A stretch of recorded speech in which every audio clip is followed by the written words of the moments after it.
এখন আমরা শিখবো 5 অঙ্কটি, যেখানে লেখা আছে অঙ্কতে যে এই অঙ্কগুলো স্যার আপনাকে কি করতে হবে, শতকরা দশমিক করতে হবে। শতকরাতে পরিণত করার পর সেটা কি করতে হবে, আমাকে দশমিক ভগ্নাংশে করতে হবে। ঠিক আছে, দশমিক ভগ্নাংশে করবো এটাকে আমরা। তো এই নিয়মটি প্রথমে আমরা ভাঙবো। 61% মানে কি, 61/100, রাইট? এটা কি করবো আমরা, 61/100 কে ভাগ করবো, দশমিকের শূন্য নিব, 600, 600, 10 দশমিকের শূন্য, 101 কে 100।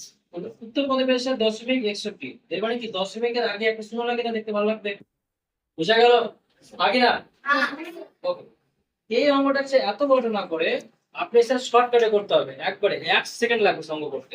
কিভাবে করবেন দেখো, 61%টাকে মানে হচ্ছে স্যার 61 কে আপনি 100 দিয়ে ভাগ করছেন, ঠিক বলছেন? আমি দেখো তো আগে না, তাহলে এবার কি হবে, লাস্টে যে দুটো শূন্য আছে না, এই দুটো শূন্য মানে ধরবা যে দুটো সংখ্যা, তাহলে দুটো শূন্য যে দুটো সংখ্যা 61 ধরলাম, আর এই একের জন্য মাথায় রাখবো দশমিক বসে আমরা, দশমিক হচ্ছে দশমিক, বুঝা গেল?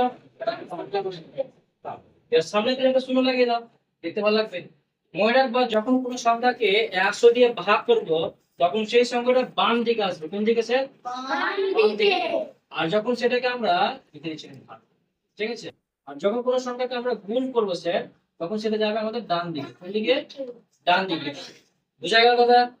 তাহলে এখানে স্যার ভাগ করছি, তো তার জন্য কোন দিকে ধরবো আমরা, এই দিক থেকে ধরবো আমরা। বুঝা গেল? আচ্ছা, নেক্সট কোশ্চেনটা বলেন, কত লেখা আছে নেক্সট কোশ্চেন? 2 নম্বর কত লেখা, 2 নম্বরটা 3%। 3%, তাই তো? 3% মানে কত স্যার? 3/100 লিখতে পারি না স্যার, যে 3 দিয়ে স্যার 100 দিয়ে ভাগ হবে এটাকে। তাহলে স্যার ভাগ কিভাবে করবো, কি বললাম, দুটো শূন্য আছে, ঠিক আছে না স্যার, দুটো সংখ্যা লাগবে আমার। তো এখানে স্যার একটা সংখ্যা আছে, তাহলে কি করবো আমরা, একটা শূন্য রেখে দেবো আমরা, তাহলে হয়ে গেল আমাদের। আর একের জন্য কি বসাবো আমরা, শুধু এখানে দশমিক, অ্যানসার কত হবে স্যার? 0.0। ডাইরেক্ট করতে পারি এটাকে, বোঝা গেল? নেক্সট 3 নম্বর কথা আছে বলেন, কত স্যার? 105%, সোজা। তাহলে 105 কে কি করবো স্যার আমরা, 100 দিয়ে স্যার ভাগ করবো। তাহলে কি হচ্ছে স্যার, এখানে দেখেন দুটো শূন্যর জন্য দুটো সংখ্যা ধরতে পারবো, আর একের জন্য কি দশমিক লাগালাম, কি হবে স্যার? 1.05। বুঝা গেল? হাবি না? Okay sir. 4 নম্বর দেখেন স্যার, কত লেখা আছে? হ্যাঁ, 26। দশমিকের পরে কোন সময় সংখ্যাকে একসাথে করবা না, আলাদা আলাদা ভাবে করবা। যেমন দেখো, আমি যদি বলতাম যে 1.26, তাহলে স্যার এটা ভুল। ঠিক আছে, মনে রাখবা যে 10 থেকে করে আমরা আস্তে আস্তে বলবো, 0.26। বোঝা গেল কথা? একসাথে বলবো না, সিঙ্গেল সিঙ্গেল ভাবে বলতে হয় 10 থেকে করে সংখ্যাগুলোকে। তাহলে এখানে কত আছে? 1.26। তাহলে এটা কি করবো স্যার, 100 দিয়ে কি করবো না, ভাগ করবো আমরা। কত দিয়ে ভাগ করবো? 100 দিয়ে ভাগ। তাহলে ভাগটা কিভাবে হবে স্যার, একটু বুঝো। যখন তোমার আগে দশমিক থাকবে না, আমরা জানি দুটো সংখ্যা আছে, দুটো সংখ্যা আমার এদিকে আসবে আমাদের।